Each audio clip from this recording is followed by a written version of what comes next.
नमस्कार, मैं हूँ अंजू डोकानिया काठमांडू नेपाल से। आप सभी का रेडियो हिंदुस्तान के मंच पर बहुत-बहुत स्वागत है। मैं हूँ आरजे अंजू और आज आपसे कुछ गुफ्तगू करने आई हूँ। मन की बात फिर से बहुत दिनों बाद करने आई हूँ।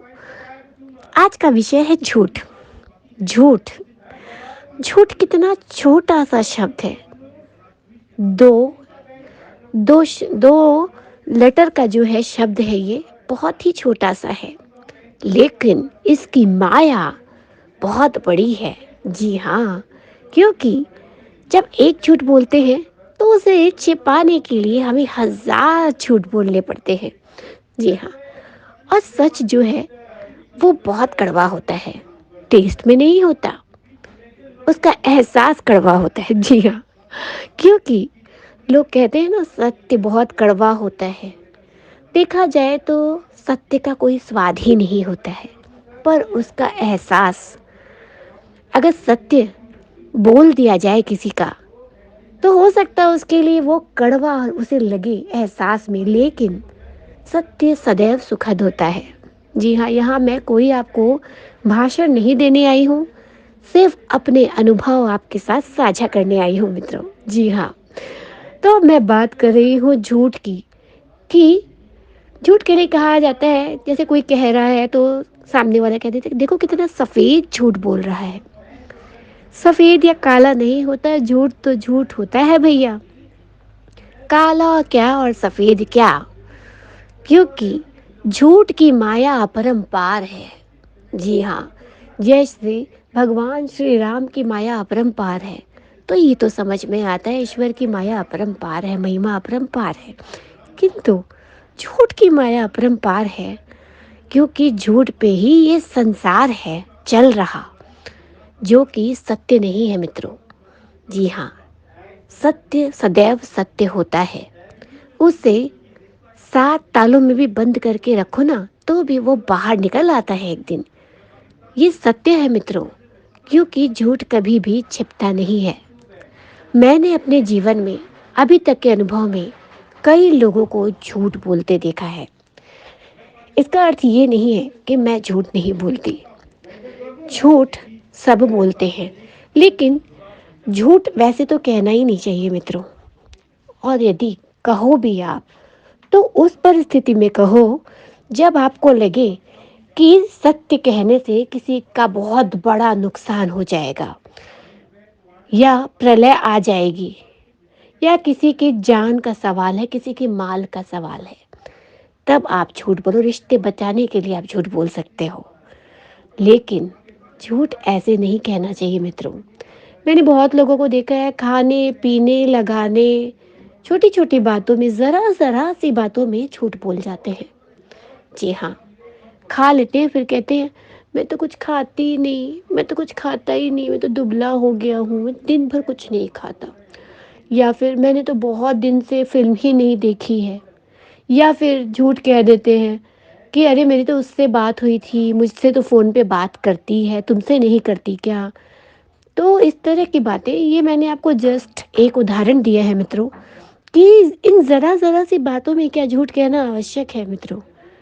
क्योंकि मैं ये मानती हूँ कि झूठ कहाँ कहा जाता है, जो मैंने आपको पहले बताया, इसके अलावा झूठ बोला जाता है जहाँ राजनीति की जाती है, वहाँ झूठ बोला जाता है, जबकि वहाँ भी झूठ नहीं बोलना चाहिए, लेकिन सारा खेल ही झूठ का है।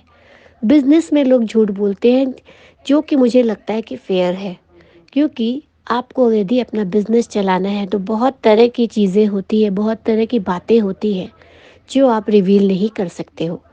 तो उस एथिक्स पे चलना आपको आवश्यक होता है कि भाई ठीक है, बिजनेस चलाना है तो आप झूठ बोल रहे हो, कहीं कहीं पे झूठ बोल रहे हो कि आपकी रेपुटेशन में कोई फ़र्क नहीं है। बहुत सारी चीज़ें होती हैं, टैक्स को लेके हो सकती हैं, तो वो मामले अलग होते हैं। लेकिन आप अपने निजी जीवन में, निजी रिश्तों में, अपने मित्रों से, अपने रिश्तेदारों से, अपने परिवार के लोगों से यदि झूठ कह रहे हैं, झूठ पे झूठ, झूठ पे झूठ, झूठ पे झूठ, मैं बिल्कुल वैसे ही कह रही जैसे सनी देओल ने कहा था, तारीख पे तारीख, तारीख पे तारीख, तारीख पे तारीख। नहीं, मैं ये कह रही हूँ कि झूठ पे झूठ, झूठ पे झूठ लोग बोले चले जाते हैं, बोलते चले जाते हैं, बोलते ही चले जाते हैं, थकते ही नहीं है। अरे भाई, थकते क्यों नहीं हो भैया? झूठ बोलते बोलते थक जाना चाहिए। सच बोलते बोलते, सत्य वचन बोलते बोलते कभी नहीं थकना चाहिए मित्रों। जी हाँ, मैं इसलिए ये कह रही हूँ मित्रों, क्योंकि सत्य कहने से जो आपकी छवि बनती है, झूठ बोलने से वो धूमिल हो जाती है। सामने वाले का आपके ऊपर से विश्वास उठ जाता है। जी हाँ, इसलिए सदैव सत्य कहना चाहिए, सदैव ही सत्य कहना चाहिए, क्योंकि सत्य जो है वो जीवन का आधार है, रिश्तों का आधार है, प्रेम का आधार है, भाईचारे का आधार है, मित्रता का आधार है। जी हाँ, मित्रता भी रिश्तों में ही आती है। तो इसलिए हम स्वयं अपने मन में सोचे, मंथन करें तो हम ये पाएंगे। आत्म मंथन जब आप करते हैं तो क्या पाते हैं कि आपका सगा कौन है, आपका वेल विशर कौन है, कौन जो है जो आपको सही बातें बताता है। तो इसलिए मित्रों, सही बातें आपको वो बताएगा जो आपकी आलोचना नहीं करेगा। आलोचना करना और सुझाव देना, इन दोनों में बहुत फ़र्क होता है। बहुत पतली सी लकीर होती है। यहाँ मैं झूठ से इन दो शब्दों पे आ गई, क्योंकि झूठ से ही ये बात निकली मित्रों। क्योंकि आलोचना और सुझाव, इन दोनों शब्द के पीछे एक बहुत महीन सी रेखा होती है जिसे लोग समझ नहीं पाते हैं। यदि मैं किसी की सच्ची मित्र हूँ, तो मैं उसकी जो गलत बातें होगी वो मैं उसे बताऊंगी कि आप यहाँ गलती कर रहे हो, ये चीज़ ऐसे होनी चाहिए, बाकी आप देख लो, ठीक है। और सामने वाले के पूछने पे भी हम बता देते हैं उसे कि क्या सही है और क्या गलत है। जी हाँ, उसे सुझाव कहते हैं, सुझाव देना कहते हैं उसे। आलोचना होती है जो आप किसी की पीठ पीछे कर रहे हो, उसे आलोचना कहते हैं। पीठ पीछे आप किसी के बारे में कह रहे हो, अरे वो तो ऐसा गाती है, अरे वो तो ऐसा बोलती है, अरे वो तो ऐसा चलती है, अरे वो तो ऐसा दिखती है, या वो ऐसा दिखता है, या उसका व्यवहार ऐसा है, तो उसे कहते हैं। आप पीठ पीछे किसी की बुराई कर रहे हो तो उसे आलोचना कहते हैं। तो आलोचना और सुझाव में एक हल्का सा फर्क होता है, जिसमें हम अक्सर गलती कर जाते हैं, भूल कर जाते हैं, समझ नहीं पाते हैं। तो मेरा कहने का अर्थ यही है कि चाहे कोई भी बात हो, यदि आपका रिश्ता और आपका प्रेम सच्चा हो, आपकी मित्रता सच्ची हो, तो आप अपने मित्र से, अपने रिश्तेदार से सदैव सत्य ही कहेंगे। चाहे एक बार हो सकता है कि उसे बुरा लग जाए, लेकिन आखिर है तो वो भी इंसान ही, मानव है। जब वो अकेले में आत्ममंथन करेगा या करेगी, या कुछ देर बाद जब उसका दिमाग शांत होगा, तो वो ये समझ पाएगा, तो वो ये समझ पाएगा कि अ, सामने वाला मेरा मित्र है या मेरा रिश्तेदार है या मेरा पति है, वो मुझे सही कह रहा था या कह रही थी। तो इसलिए जहाँ तक हो सके मित्रों, सत्य ही कहना चाहिए। सत्य की नाव खेवटिया सतगुरु, भव सागर तर आयो, ऐसा कहते हैं ना। जी हाँ, इसलिए सत्य की नाव खेते रहें। हो सकता है कि सत्य की नाव खेने में आपके सामने से झूठ के शहर पीछे छूटते जाएं, लेकिन आप चप्पू चलाते चलिए। हो सकता है आप अकेले भी हो जाएंगे। ये मेरा भी अनुभव रहा है कि सत्य कहते कहते बहुत से लोग मुझसे रूठ गए, छूट गए पीछे, लेकिन बाद में उन्हें एहसास हुआ। मैं अपने आप को महान नहीं बता रही हूँ, गलतियाँ मुझसे भी होती हैं, लेकिन अपनी गलतियों को स्वयं स्वीकार कर लेना भी बहुत बड़ी बात होती है।